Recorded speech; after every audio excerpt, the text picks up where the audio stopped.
जी देवेंद्र जी। बहुत बहुत धन्यवाद सुधीर जी, और सब साथियों को मेरा नमस्कार। और आप 2 दिन से जो अध्ययन कर रहे हैं या सोच बना रहे हैं कि भाई खेती में क्या होना चाहिए और खेती में कितना गंभीर संकट है, उसको उससे उभारने के लिए या उससे उभरने के लिए हमें क्या क्या करना चाहिए, और अपनी जो आगे कृषि क्षेत्र को कैसे एक मजबूत और ताकतवर एक सेक्टर देश की इकोनॉमी का बनाया जाए। इसलिए भी इम्पोर्टेंट है क्योंकि आप और हम सब जानते हैं कि भाई हमारे देश में तकरीबन आधी से ज्यादा जनसंख्या जो है वो खेती से जुड़ी हुई है। और यानी अगर 140 करोड़ की पॉपुलेशन है भारत की, तो ये रफली आप मान के चलें कि 70 करोड़ जो लोग हैं परिवार समेत, वो उसी में सम्मिलित है। एग्रीकल्चर के ही ऊपर उनका जो लाइवलीहुड है वो डिपेंड करता है। ये भी आप जानते हैं कि भाई कई दशकों से खेती का जो अनदेखी हुई है या खेती के साथ जो अन्याय हुआ है, उसके करके ही इतना रोष जो है खेती में या किसानों में, जो संकट, जो किसान जिस संकट से जूझ रहे हैं, वो आप जानते हैं कि भाई उसी का गुस्सा जो है वो दिल्ली की सड़कों पर आपने, दिल्ली के बॉर्डर की सड़कों पर आपने ये अभी हाल में देखा। तकरीबन 12-13 महीने के प्रोटेस्ट के बाद दिल्ली में, और दिल्ली से पहले भी पंजाब में और हरियाणा में 3 महीने कम से कम प्रोटेस्ट चला है किसानों का। एक तो ये सिचुएशन हमारे समक्ष है कि भाई प्रोटेस्ट क्यों चला और प्रोटेस्ट में क्या चीजें उभर के निकल के आई, ये आप सब समझते हैं, कई बार चर्चा हो चुकी होगी, तो उसको भी कहीं न कहीं हम अपनी बात में दर्शाएंगे। लेकिन उससे पहले है जो खेती का, पहले हम संकट जाने कि भाई वो इतना व्यापक और इतना भयंकर क्यों है। आप जानते हैं कि कई दशकों से खेती के, जैसे मैंने पहले कहा कि उसकी अनदेखी हुई है, वो इसलिए हुई है क्योंकि जो इकोनॉमिक सोच है दुनिया में, वो ये है कि खेती से लोगों को निकाल कर शहर में लेके आया जाए, तभी देश की इकोनॉमिक ग्रोथ होगी। और ये जो सोच है, ये अमेरिका में, यूरोप में और अब डेवलपिंग कंट्रीज में, जैसे देशों के ऊपर अब ये लाई जा रही है। लाई क्या जा रही है, पहले से भी थी, और हमारी सरकारें कहती तो नहीं है इस बात को, लेकिन अनऑफिशियली जो एक मैंडेट है वो ये है कि लोगों को खेती से निकाल कर हम शहरों में लेके आए। अभी हाल में ही रिजर्व बैंक ऑफ इंडिया के गवर्नर साहब जो थे, रघुराम राजन जी ने अपनी एक इंटरव्यू में कहा था कि सबसे बड़ा रिफॉर्म भारत में तब होगा जब हम खेती से लोगों को निकाल कर शहर में लेके आएंगे, बिकॉज शहरों में चीप लेबर की जरूरत है, यानी दिहाड़ी मजदूर की जरूरत है शहरों में। और मैंने तब भी कहा था कि ये कोई विकास का रास्ता नहीं है। अगर आप छोटे किसान को, मझले किसान को, जिसके पास 1 एकड़ से कम जमीन है, उसको आप खेती से निकाल कर शहर में लाते हैं और सोचते हैं कि भाई उसको दिहाड़ी मजदूर बनाकर हमने कोई इकोनॉमिक ग्रोथ अचीव कर ली है, तो यह मतलब है मेरा कि सारी इकोनॉमिक ग्रोथ के मॉडल को ही दोबारा देखना पड़ेगा। और ये आप और हम ज्यादा समझते हैं क्योंकि हम जिस जिस जिस फाउंडेशन से या जिस रूट से आते हैं, हमें दिखता है कि रोजाना आसपास के क्या कारण है कि खेती की जो दशा है वो हर साल साल बाई साल जो है वो और भी गड़बड़ाती जा रही है। ये इसलिए भी है क्योंकि बहुत दशकों से भारत में एक प्रयास हो रहा है कि हम, जैसा मैंने पहले कहा कि क्योंकि इकोनॉमिक सोच दुनिया की ऐसी है, तो भारत में भी प्रयास एक हो रहा है कि भाई खेती से लोगों को निकालकर हम शहर में आए, लेके आए। मुझे याद है 1996 में, अब तो बहुत साल हो गए, 1996 में एक कॉन्फ्रेंस में मैं गया था मद्रास में। Swaminathan, MS Swaminathan research foundation जो संस्था है, उसमें एक कॉन्फ्रेंस थी, और उसमें उस समय के तत्कालीन जो वर्ल्ड बैंक के वाइस प्रेसिडेंट साहब थे, एक सज्जन थे इस्माइल सारागल्डिन साहब, वो आए थे। तो उन्होंने अपने वक्तव्य में कहा था कि अगले 20 सालों में, यानी 2015 तक, ये 1996 की बात है, तो उन्होंने कहा था कि अगले 20 साल में यानी 2015 तक जो लोग भारत से गांव से निकलकर शहरों में प्लान करेंगे, उनकी जनसंख्या इंग्लैंड, फ्रांस और जर्मनी की जनसंख्या से दुगनी होगी। इंग्लैंड, फ्रांस और जर्मनी की जनसंख्या उस समय भी 20 करोड़ थी, आज भी 20 करोड़ है। तो वर्ल्ड बैंक का एस्टिमेट था कि 40 करोड़ लोग जो है वो गांव से निकल कर शहरों में आएंगे अगले 20 साल में, 2015 तक। तो ये जो उन्होंने कहा था, ये कोई हमें अलर्ट नहीं कर रहे थे, कोई सचेत नहीं कर रहे थे, कोई वार्निंग नहीं दे रहे थे, वो बल्कि हमें एक तरह का डायरेक्टिव था, यानी एक तरह का आदेश था कि ये आपको करना है, अगर आपको इकोनॉमिकली ग्रो करना है तो ये पैटर्न को आपको लेके चलना है। तो हमारी जो सक्सेसिव गवर्नमेंट्स थी, जितनी भी गवर्नमेंट्स आई हैं उसके बाद भी, और उसके पहले भी 1991 से ये प्रोग्राम शुरू हो गया था इकोनॉमिक लिबरलाइजेशन का, तो उस समय से ये बात चलती आ रही है कि हम गांव से लोगों को निकाल कर शहर में लाएं। अभी भी आप देखिए, जब लॉकडाउन के बाद हमने देखा कि लॉकडाउन के 2 दिन के अंदर ही लाखों करोड़ों मजदूर जो हैं वो पैदल चलकर अपने अपने गांव वापस गए हैं। तो उस समय भी हमारे जो इकोनॉमिस्ट थे बड़े अफसोस मना रहे थे, उनको बड़ी चिंता ये नहीं थी कि भाई लेबर की प्रॉब्लम जो थी वो उनको सता रही थी, बस ये था कि कहीं ये ना हो कि ये वापस ना आए, क्योंकि नहीं तो फिर वो जो इकोनॉमिक सोच है उससे हम बेकदम। तो ये जो सोच थी, या इस प्रोसेस को हम आगे लेके चलते आए, अलग अलग सरकारों ने इसके अंदर योगदान दिया, और सबसे बेस्ट तरीका उसको किसानों को खेती से निकालने का ये है कि आप खेती को ही इतना अनरेम्यूनरेटिव बना दीजिए, यानी उसमें इतनी कम उसमें इनकम रखिए, या उसमें इतना कम उसमें इकोनॉमिक प्रॉफिट रह जाए कि किसान मजबूरन खेती छोड़कर बाहर आ जाए। और यही इतने सालों से, इतने दशकों से हमारे देश में होता गया। तो हमने जानबूझकर किसानों को जो उनका हक मिलना चाहिए, यानी जो किसानों की जो इनकम होनी चाहिए या किसानों को जो दाम मिलना चाहिए था, वो हमने जानबूझकर कम रखा ताकि लोग खेती से निकलकर शहरों में आए।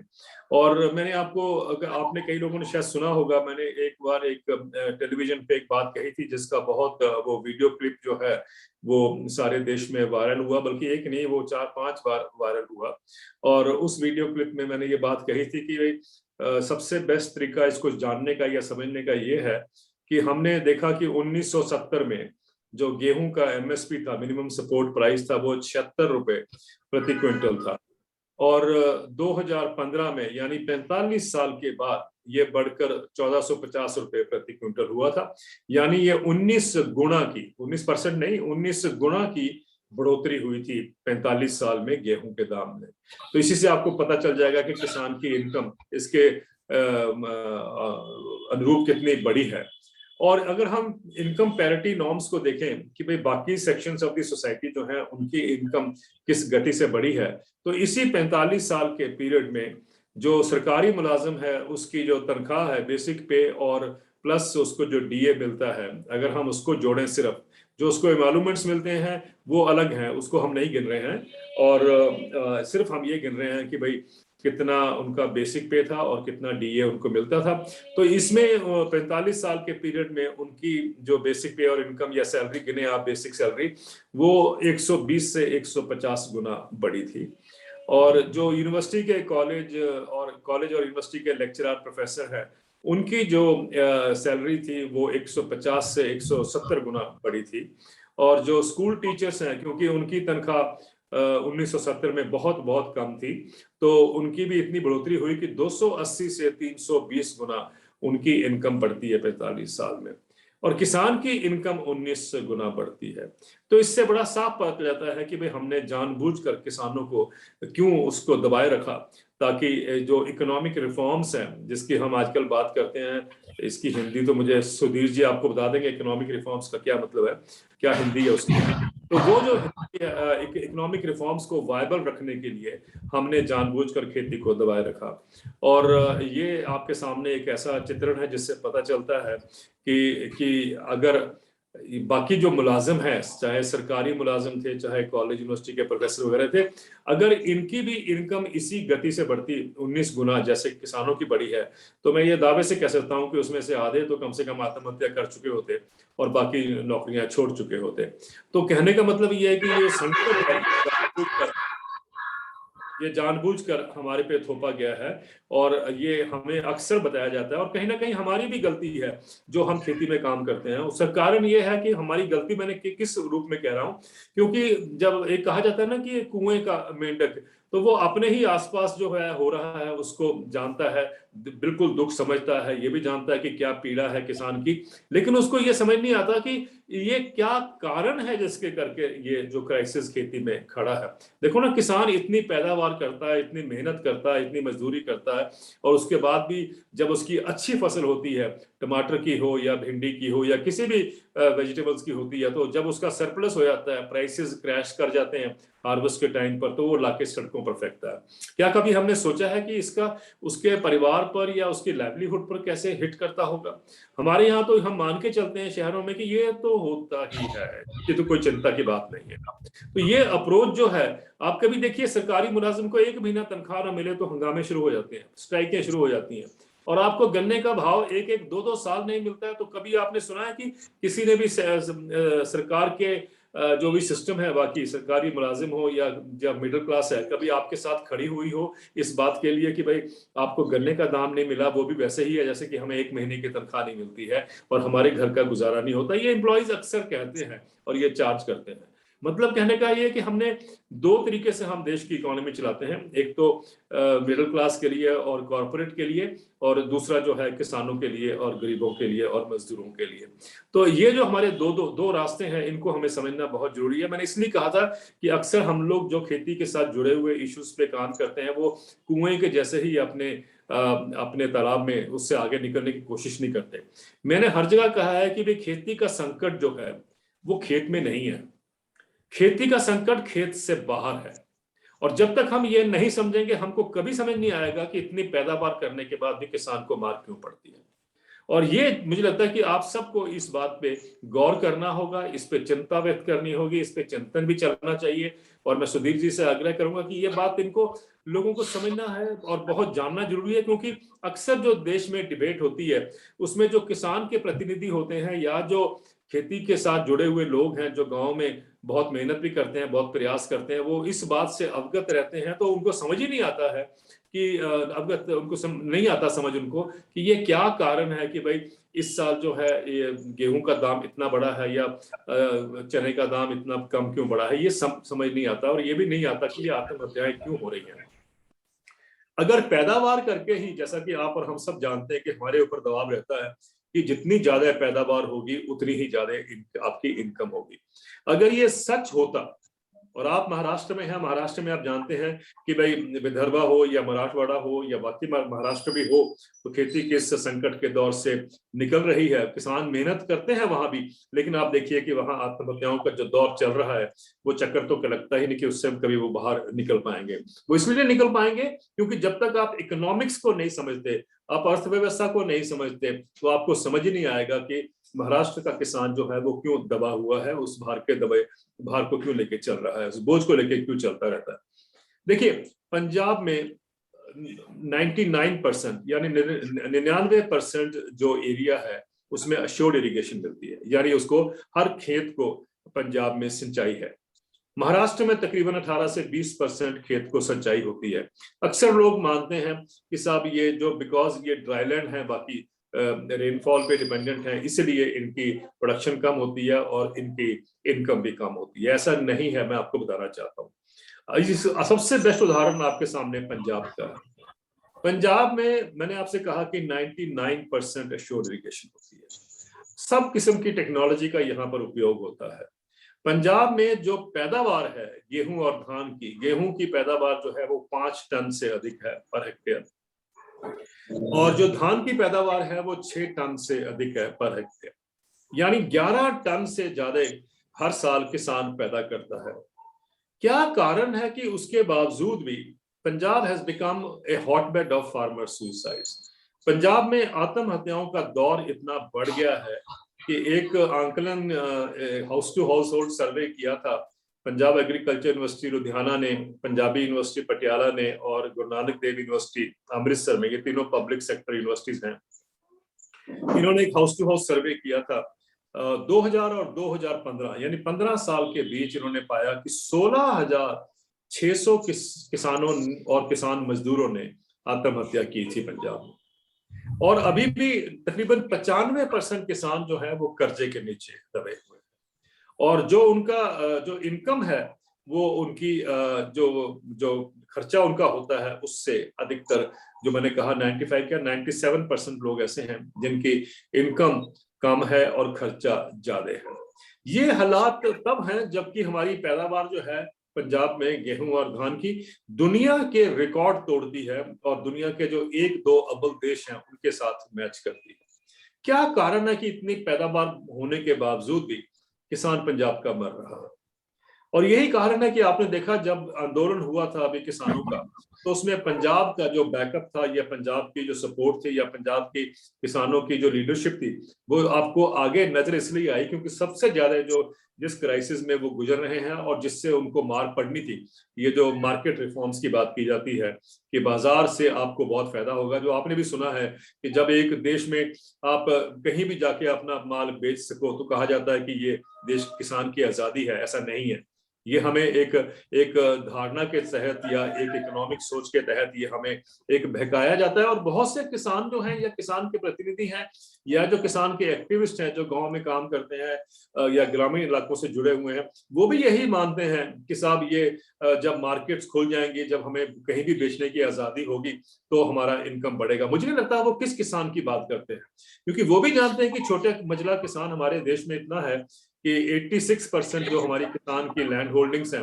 वो 2 हेक्टेयर से कम है, जिसमें से तकरीबन 70% जो है वो 1 हेक्टेयर से भी कम है।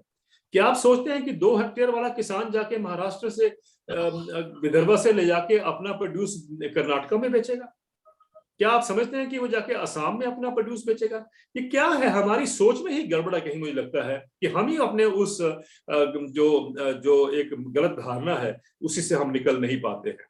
और मैं आपसे आग्रह यही करना चाहता हूं कि देखिए और सोचिए और समझिए कि सरकारों का और इकोनॉमिस्ट का कहना आपको वो वाकई ही सच है आपके लिए कि वो आपको ऐसा एक इल्यूजन क्रिएट कर रहे हैं और जो आपको जाके आगे उसके भी करके मार खानी पड़ेगी। उसकी हम बात बाद में करेंगे, पर पहले हम ये समझ लें कि खेती का संकट कितना गंभीर है। दूसरा हो रहा कि देखिए कि इसी को आगे हम लेके चले तो सबसे बेस्ट तरीका ये होता है समझने का कि कुछ एक आंकड़े मैं आपके सामने पेश करूं जिससे आपको ये क्लियर हो कि हो क्या रहा है। एक OECD करके संस्था है यूरोप में, उसका नाम है Organisation for Economic Cooperation and Development, OECD, और ये दुनिया का रिचेस्ट ट्रेडिंग ब्लॉक है, उसका ये थिंक टैंक है। और इनकी एक दिल्ली के एक थिंक टैंक इक्रियार के साथ एक इन्होंने स्टडी की मिलकर, और उस स्टडी में ये उन्होंने पाया कि भारत में 2000 और 2016 के बीच 16 साल का पीरियड है, भारत में किसानों को 45 लाख करोड़ रुपए का नुकसान हुआ। आपने तो अपने गांव में सब देखा होगा, आप तो कहते होंगे मेरा फर्टिलाइजर मिल जाए, मेरा पेस्टिसाइड टाइम पे मिल जाए तो मेरा खेती का संकट हल हो जाएगा।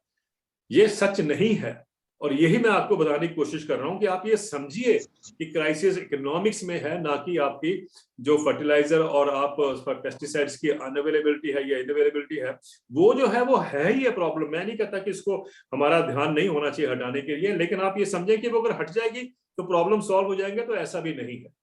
और यही जानने के लिए आपको ये जानना है कि भाई आफ्टर ऑल ये 45 लाख करोड़ रुपए का नुकसान जो बताया गया था भारत में 16 साल में, कहीं इस पे चर्चा हुई? कहीं आपने देखा हो किसी टेलीविजन पे, चाहे आपका रीजनल मराठी चैनल था या कोई देश का चैनल था, कभी आपने इस पे चर्चा सुनी?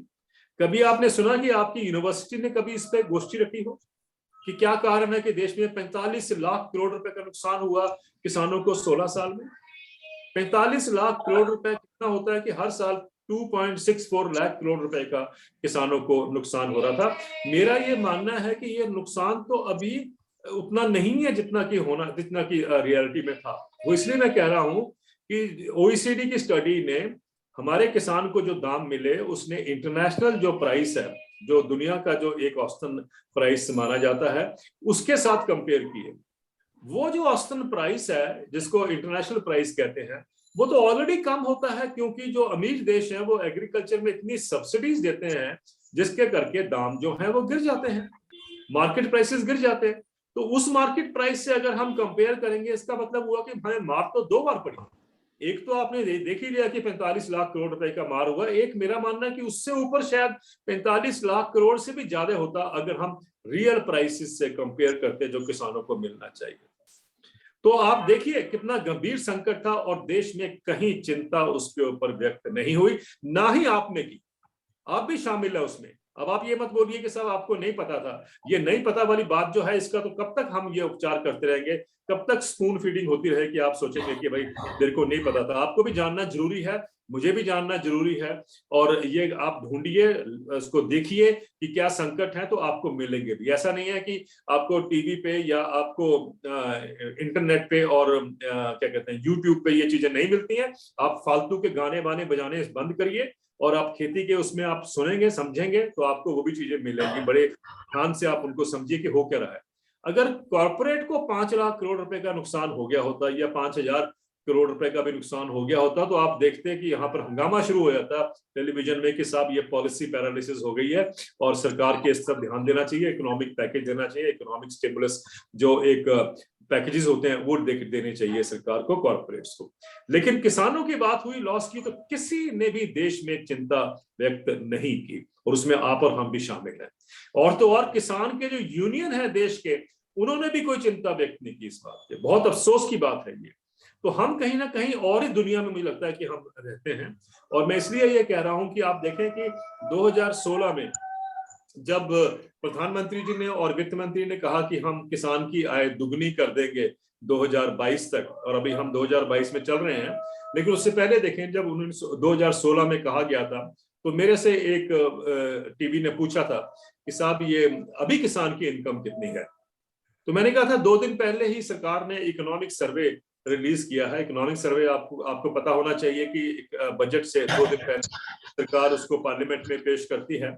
तो 2016 के इकोनॉमिक सर्वे में यह साफ साफ लिखा हुआ है कि किसान परिवार की 17 राज्य में, भारत में जितने भी राज्य हैं उस सब की बात नहीं मैं कर रहा हूं, मैं सिर्फ 17 राज्य की बात कर रहा हूं। 17 राज्य यानी तकरीबन आधा देश जो है, उसके अंदर किसान परिवार की जो औसतन आय सरकार ने खुद नापी है वो थी 20,000 रुपए साल की। 20,000 रुपए साल की मतलब है कि 1,700 रुपए कम में किसान परिवार गुजारा कर रहा है आधे देश में। अब मुझे आप बताइए, क्या हम सबको शर्म नहीं आनी चाहिए कि भाई हम लोग अपनी आवाज को इतना बुलंदी नहीं कर पाए?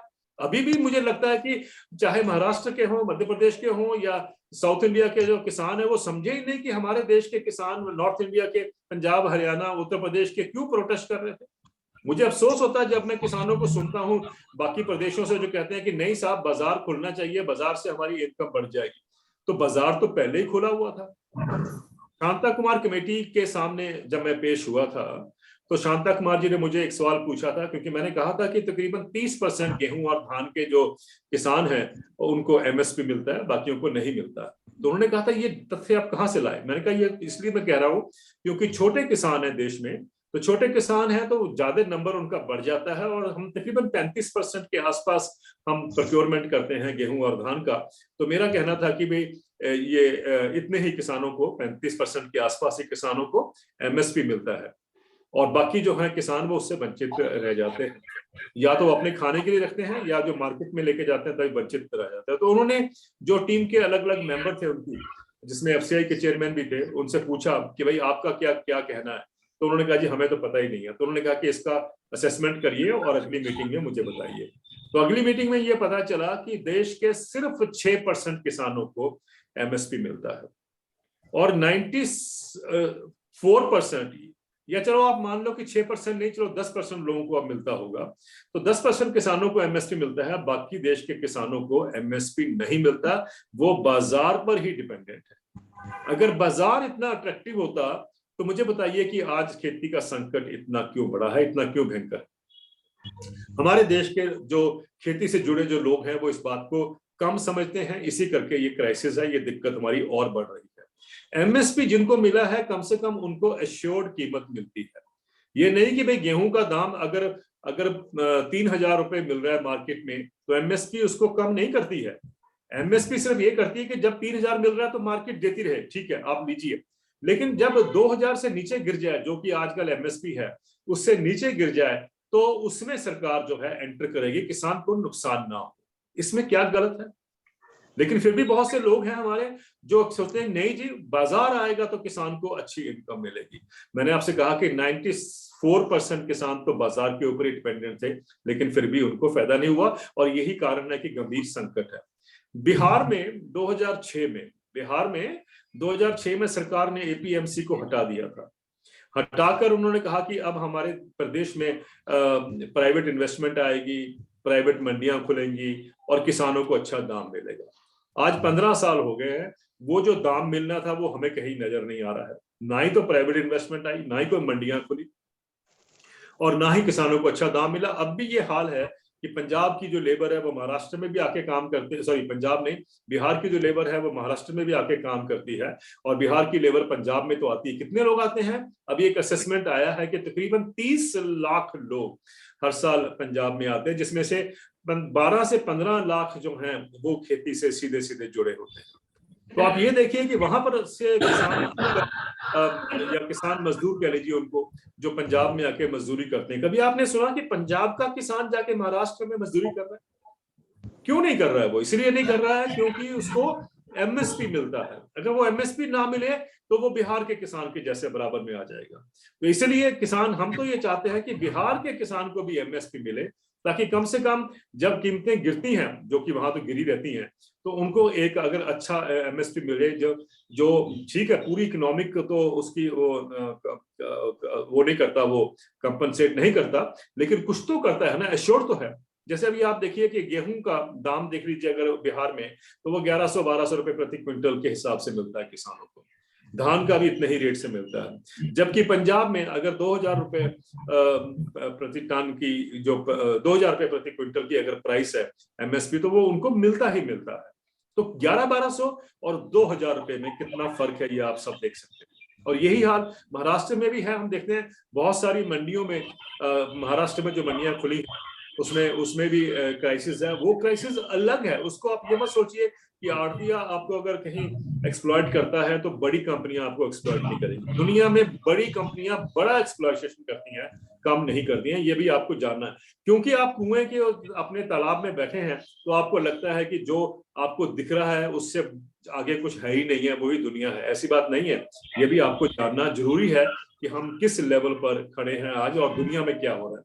जब ये किसानों ने तीनों कानून वापस लाने के लिए आंदोलन शुरू किया, तब मेरे से कई बार पूछा गया कि साहब ये आंदोलन किसान को बरगलाया जा रहा है, ये आड़तियों द्वारा स्पॉन्सर्ड है, सब बातें कही गई।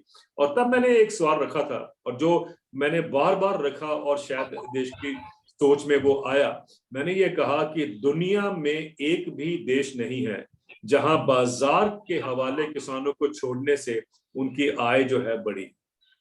ये आपको जानना जरूरी है। अमेरिका हो, यूरोप हो, कनाडा हो, ऑस्ट्रेलिया हो, या और भी जो अमीर देश हैं, वहां पर सब खेती से, जो खेती में जुड़े लोग हैं, जो किसान हैं, वो आज गंभीर संकट से गुजर रहे हैं।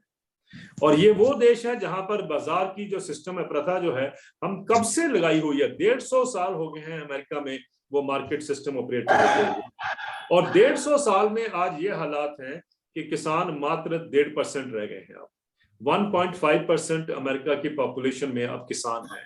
और वो किसान की जो पॉपुलेशन है, जो कि हमारे यहाँ बताया जाता है कि जब खेती में किसान कम रह जाएंगे, जैसा कि रघुराम राजन साहब ने कहा था, तब इनकम जो है किसानों की बढ़ जाएगी। मुझे ये बताइए कि अमेरिका में तो 1.5% किसान रह गए, भारत में तो 50% किसान है। तो हम कहते हैं कि इनको कम किया जाए। जितना हम कम करना चाहते हैं, शायद इतना एक्सपेक्ट भी ना करें कि हमारे देश में भी कभी 1.5% किसान रह जाएंगे। लेकिन 1.5% किसान रहने के बाद क्या कारण है कि अमेरिका का किसान आज इतना कर्जे में दबा हुआ है, और इतनी आत्महत्याएं वहां पर हो रही हैं कि ग्रामीण इलाकों में जो अमेरिका में आत्महत्याएं हो रही हैं वो 45% अधिक हैं जो शहरों में हो रही हैं। और इतना भयंकर हाल है कि 2020 में किसानों के सिर पर 425 बिलियन डॉलर, अभी रुपए कितने होते हैं ये तो आपको सुधीर जी बाद में बता देंगे, 425 बिलियन डॉलर का कर्जा खड़ा है किसानों के ऊपर। ये अमेरिका की बात न कर लो। इसी तरीके से यूरोप का हाल देख लीजिए, इस तरीके से कनाडा का हाल देख लीजिए। हम जानते नहीं है कि उन देशों में क्या हो रहा है, और क्योंकि हम जानते नहीं है, हम एक गलत सोच को भी पुश करते हैं कि साहब ये बाजार आ जाएगा तो हमारा तो बहुत ही अच्छा हो जाएगा, बल्ले बल्ले हो जाएगी, जिसको पंजाबी भी कहते हैं। लेकिन बाजार ने तो अमेरिका में खेती को तबाह कर दिया। तो हम ये कैसे मान के चलते हैं कि हमारे देश के इकोनॉमिस्ट जिन्होंने कट एंड पेस्ट किया मॉडल अमेरिका से और हमारे पे चिपका दिया ये कह के कि इससे किसानों की बड़ी खुशहाली होगी, वो तो अमेरिका यूरोप में ही फेल हो गया। जब अमेरिका और यूरोप के किसान जो हैं, जब मैंने ये कहना शुरू किया तो मुझे पूछा गया, कई मेरे किसान मित्रों ने मुझे वहां से फोन किया, और एक किसान मित्र ने जो बात कही थी, मैंने कई जगह कही है और लिखी भी है, उसने मुझे कहा कि किसान कर्जे में पैदा होता है और कर्जे में मरता है, और सारी जिंदगी कर्जे में गुजारना, इससे बड़ा नर्क कोई नहीं है। ये तो आप भी सब मानेंगे इस बात को। फिर क्या कारण है कि बाजार के आने के बाद भी उन देशों में जहां मैंने कहा कि 150 साल से बाजार की पता चलती आ रही है, क्या कारण है कि वहां पर भी किसान उसी नर्क में डूबा हुआ है? तो हमारे देश में हम चाहते हैं कि किसान जो है उस नर्क से निकलकर बाहर आए, और उसका एक ही तरीका है। मैं ये नहीं कहता कि खेती के उपचार करने में और भी लोकेशन स्पेसिफिक जो भी चीजें हैं वो तो करनी जरूरी है, अनिवार्य है, लेकिन सबसे इंपॉर्टेंट चीज है कि किसान को एक लिविंग इनकम मिले, एक उसको व्यवसाय जिसका उसमें ठीक तरीके से गुजरता हो, वो उसको दाम मिले या उसको इनकम मिले, वो गारंटी हमें करनी पड़ेगी। और वो जो है तभी किसान जो है वो नर्क से निकल पाएगा।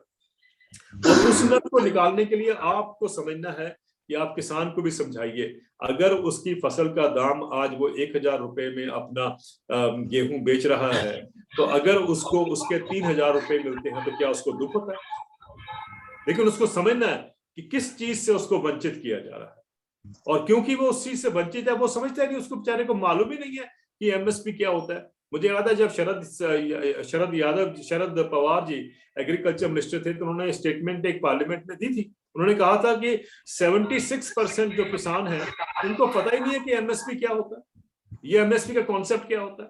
तो जो समझता ही नहीं है कि एमएसपी का कॉन्सेप्ट क्या होता है, वो क्या जानेगा कि अगर एमएसपी हाथ से निकल जाएगी, आपको जो जिनको मिलती है उनके हाथ से भी निकल जाएगी, तो उनको क्या नुकसान होगा, और आप किस नुकसान को इतने दशकों से भुगतते आ रहे हैं, क्योंकि आपको पता ही नहीं है कि आपका हक जो है वो आपको नहीं दिया गया। तो ये जब तक हम किसान भाई नहीं समझेंगे, और ये किसान के जो हम सोच रखने वाले हैं किसान के साथ, जिसको जो भी विश्लेषक हैं, अगर हम इस बात को नहीं समझेंगे, तो हम किसान की जो जो जो, जो, जो दशा से जो उसकी और भी दुर्गति हो रही है, जो अभी प्रेजेंट कंडीशन से और भी जो दुर्गति हो रही है, उसको हम रोक नहीं पाएंगे कभी भी।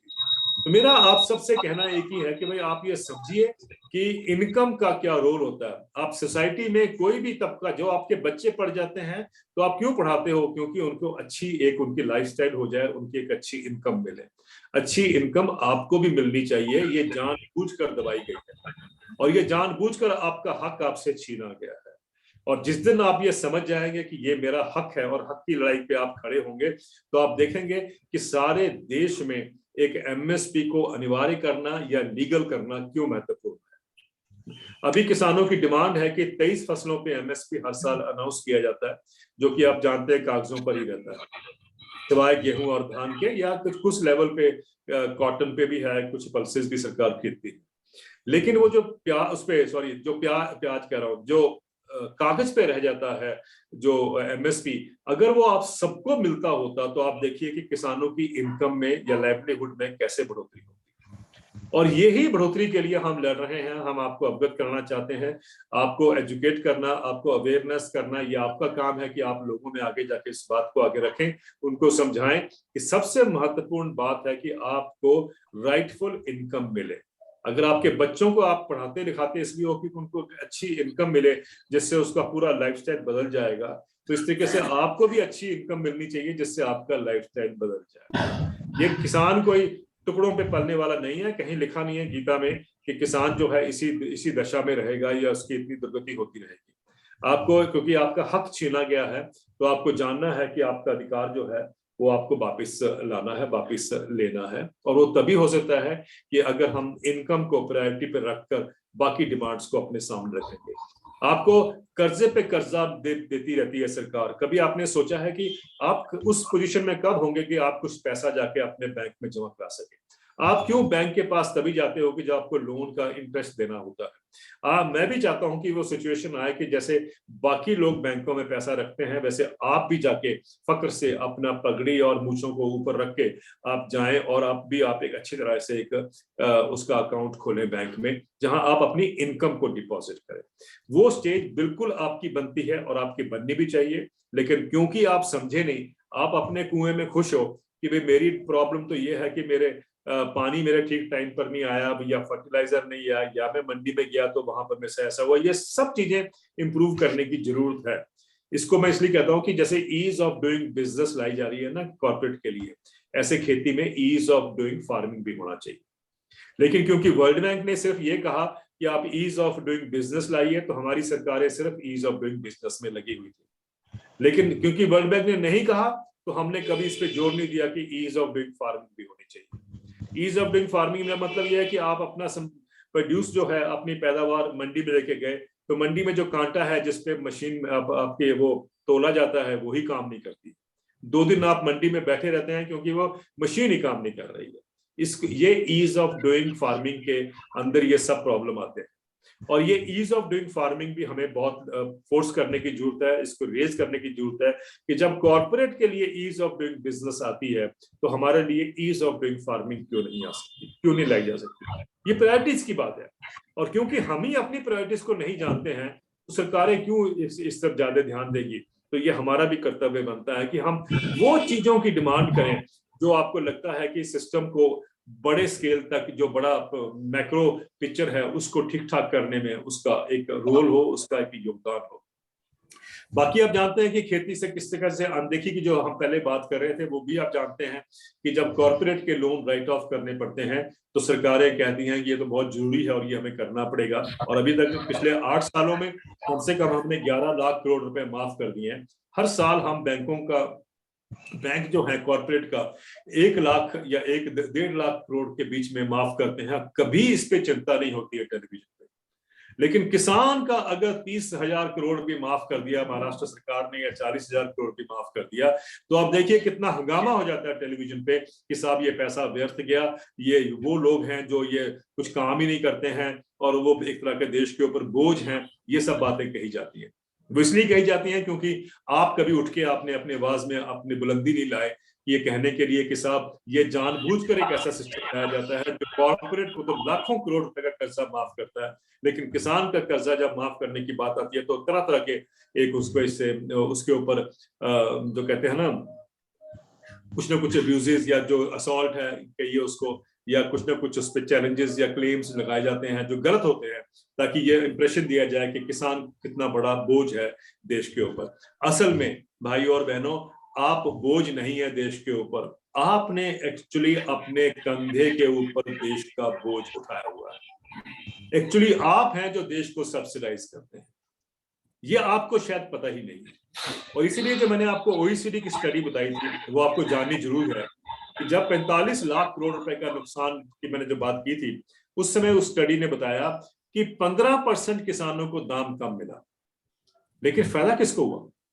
कंज्यूमर को 25% फायदा हुआ, उपभोक्ता को 25% फायदा हुआ जब आपको कीमत कम मिली। इसका मतलब है कि आप सब्सिडाइज कर रहे थे सारे देश को, और ये सब्सिडी, ये जो बोझ आपने अपने कंधे पे उठाया हुआ है, मुझे लगता है कि अब उसको उतारने का समय आ गया। और समाज को भी आपके साथ खड़ा होना चाहिए और आपको अपनी आवाज को उस लेवल पे बुलंद करना चाहिए कि आप ये एमएलए जब आपके कॉन्स्टिट्यूंसी में आते हैं तो आप उसको ये सवाल ऐसे पूछिए, आपको हिम्मत हो गई है कम से कम पंजाब में जो किसान हैं गांव में जाके पुराने चीफ मिनिस्टर जो फॉर्मर चीफ मिनिस्टर उनसे भी सवाल कर रहे हैं।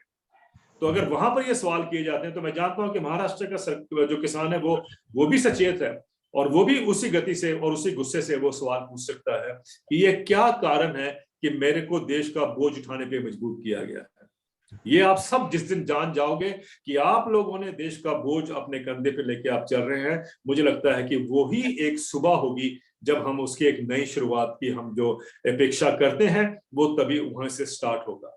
तो ये मत सोचिए कि आपका योगदान नहीं है, ये सुधीर जी का योगदान रोल है या देवेंद्र शर्मा का योग है, नहीं, हम दोनों के ऊपर तो जो रिस्पॉन्सिबिलिटी है ही है, लेकिन रिस्पॉन्सिबिलिटी आपके कंधों पर भी है कि आप उस आवाज को उठाइए जो कि आपको ही नहीं, आपके सारे समाज को, ग्रामीण समाज को जो है उसका इकोनॉमिक जो उसका स्विच ओवर या टर्नओवर होना है वो उसको लाने में सक्षम हो और वो करवा सके। और वो तब होगा जब आपको एक राइटफुल इनकम मिलनी शुरू हो जाएगी।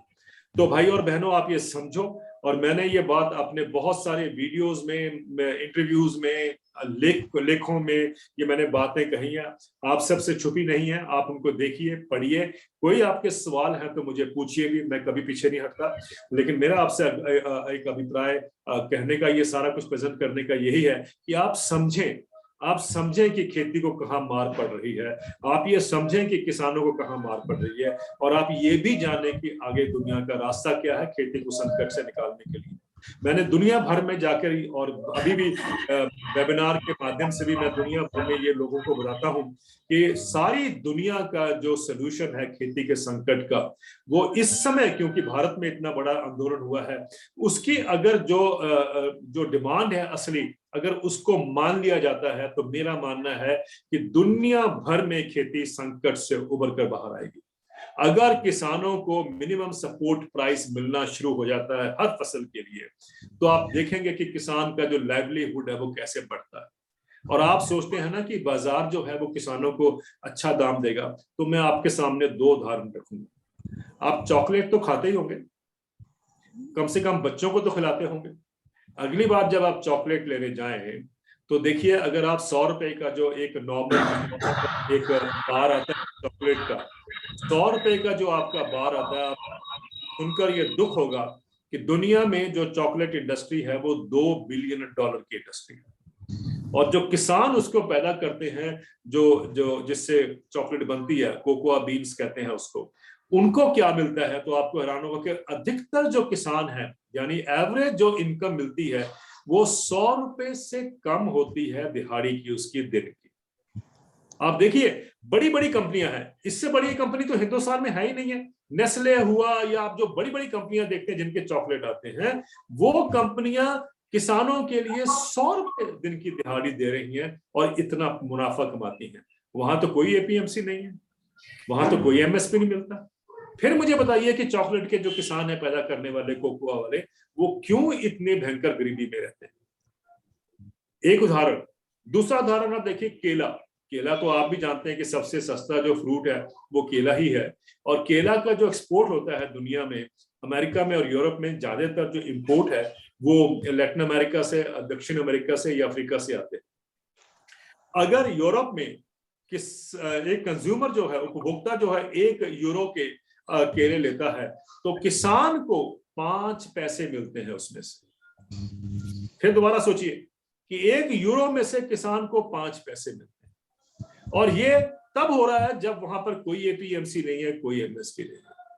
अगर मैं आपको उदाहरण ऐसे देना शुरू करूंगा तो बहुत लंबा हो जाएगा, लेकिन मैंने आपके ये इसलिए जहन में डाला है कि ये जो एक हमें गलत एक इंप्रेशन दिया जा रहा है या धारणा बनाई जा रही है कि सब मार्केट आएगी तो किसानों को अच्छा दाम मिलेगा, इससे बड़ी मार्केट जो मैंने बताई है आपको चॉकलेट इंडस्ट्री की, जिसमें कि वैल्यू एडिशन भी हो रहा है और दुनिया में इतनी प्रॉफिटेबल इंडस्ट्री है, लेकिन किसान जो पैदा करता है वो।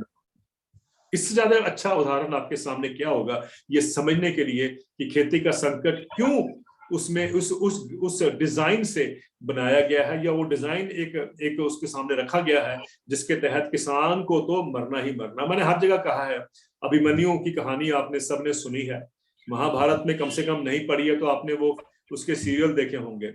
अभिमन्यु भी बहुत बड़ा नौजवान था, बहुत मेहनत से, बहुत अपनी वीर गति से, मतलब वीरता उसने दिखाई थी मैदान में, आप सब, लेकिन वो चक्रव्यूह को तोड़ना जानता था, चक्रव्यूह से बाहर निकलना नहीं जानता था। और अभिमन्यु आप जानते हैं वीर गति को प्राप्त हुआ था। मेरा मानना है कि आज किसान की जो दशा है वो अभिमन्यु जैसी है। आपको चक्रव्यूह के अंदर तो हमने धकेल दिया, पूरा सिस्टम आपको चक्रव्यूह के अंदर धकेलने में लगा है। अब जब आप चक्रव्यूह के अंदर चले गए तो आपको बाहर कोई नहीं निकाल रहा। और आपका भी, मेरा ये कहना है कि अगर अभिमन्यु वीर गति को प्राप्त हुआ था तो किसान भी देख रहे हैं आप एक एक करके वीर गति को प्राप्त होते हैं। कहने का मतलब यह है कि उसको निकलने का रास्ता चक्रव्यूह से एक ही है कि आपको एक आपका जो आधिकारिक आपको इनकम मिलनी चाहिए वो मिले, और वो गारंटीड हो। भाई इतनी तो मिलेगी मिलेगी, इससे ऊपर मिलेगी तो अच्छी बात है, लेकिन इससे नीचे नहीं मिलनी चाहिए। इसलिए मैं हर जगह कहता हूं कि किसानों की डिमांड बिल्कुल ठीक है कि एमएसपी से ऊपर अगर मिलती है तो बिल्कुल ठीक है, लेकिन अगर एमएसपी और उसके नीचे कभी भी कोई भी ट्रेड हो, चाहे भारतीय हो चाहे बड़ी कंपनी हो, उससे नीचे नहीं खरीद करेगी। तो भाई और बहनों, ये अगर आप समझ लेते हैं तो मुझे लगता है कि एक चक्रव्यूह से निकलने का रास्ता आपके सामने है। आपको कृष्ण जी की वेट करने की जरूरत नहीं है। आपको ये जानना जरूरी है कि ये चक्रव्यूह तोड़ने की क्षमता जो है वो आपके अंदर भी है, और वो तभी हम तोड़ पाएंगे जब हम सब मिलकर ये जाने कि हमें जानबूझकर चक्रव्यूह में कैसे धकेला गया है और उसका निकलने का रास्ता क्या है। तो बहुत बहुत धन्यवाद, और सुधीर जी का बहुत ही तो मैं उनका भी बहुत थैंक्स करता हूं, क्योंकि उन्हीं के हर बार वो है मुझे वो रास्ते पे रखते हैं और मुझे कोशिश करते हैं कि मैं आपके साथ जो है एक वार्तालाप कर सकूं और लोगों को ये समझ पाए हम मिलजुल कर कि कैसे किसानों को खेती के संकट से बाहर निकालना। बहुत बहुत नमस्कार। देवेंद्र जी, आपका तहे दिल से धन्यवाद। हमने आपकी ये बात रिकॉर्ड करी है और हम अपने सारे सदस्यों के साथ ये बात कई बार उनको सुना के इसको डिस्कस करेंगे, क्योंकि आपने सारी की सारी दिक्कत समझा दी है और आपने ये भी बता दिया कि सबसे पहले जरूरी है कि हम इकट्ठे हों और अपनी मुश्किल को समझें। हमारा आपसे एक ही निवेदन है, और मुझे पता है आप इसको ना नहीं करेंगे, कि हम समय समय पे आपका समय लेंगे कि इस बात को आगे और आगे जो आपने आज कहा है इसके आगे क्या किया जाए और फिर उसके आगे क्या किया जाए। क्योंकि हमारा भी मानना है, जैसे आप मानते हैं, कि अब इसके हल का समय आ गया है। उसके लिए केवल लोगों को इकट्ठे होना है और समझ बढ़ाना है।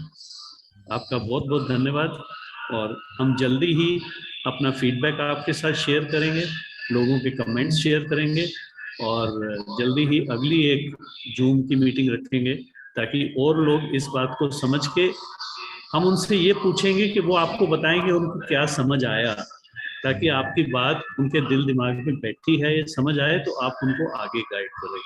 आपका बहुत बहुत धन्यवाद। नमस्कार। नमस्कार।